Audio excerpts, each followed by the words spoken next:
நம்முடைய வாழ்க்கையே algorithm base பண்ணி தான் ரன் ஆகிக்கிட்டே இருக்குது.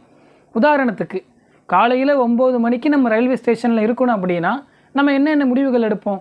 காலைல 6 மணிக்கு எந்திரிக்கணும், ஃப்ரெஷ் ஆகணும், நம்ம 7 மணிக்கு 7:30 மணிக்கு வேணுங்கிற விஷயங்களை எல்லாம் பேக் பண்ணணும், 8 மணிக்கு சாப்பிடணும், 8:15க்கு வீட்டிலேருந்து கிளம்பணும்.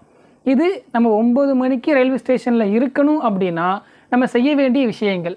இப்படி மனிதர்களுக்கு ஒரு விஷயத்தை செஞ்சு முடிக்கிறதுக்கு ஆல்கரிதம் இருக்கிற மாதிரி நம்ம பயன்படுத்துகிற சோஷியல் மீடியா அப்ளிகேஷன்ஸ், அது ரன் ஆகிற ப்ரோக்ராம்ஸ், கம்ப்யூட்டர்ஸ் எல்லாத்துக்குமே ஒரு அல்கரிதம் இருக்கும்.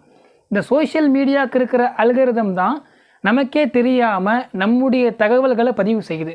சோஷியல் மீடியாவோட அல்கரிதம் எப்படி ஒர்க் ஆகுதுன்னு கேட்டால், நம்ம ஒரு ரீல்ஸ் பார்க்குறோம், இல்லை ஒரு ஷார்ட்ஸ் பார்க்குறோம்.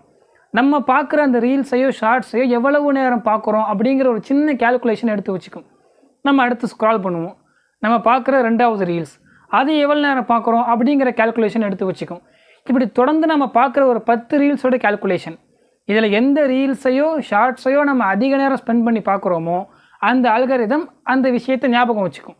ஓ, இவருக்கு இந்த மாதிரியான ரீல்ஸ் ரொம்ப பிடிக்குது அப்படின்னா அது சம்மந்தப்பட்ட அல்லது அதே மாதிரியான ரீல்ஸையும் ஷார்ட்ஸையும் நமக்கு அதிகமாக சஜஸ்ட் பண்ணிக்கிட்டே இருக்கும். ஸோ இப்படி தான் அந்த அல்கரிதம் ஒர்க் ஆகுது.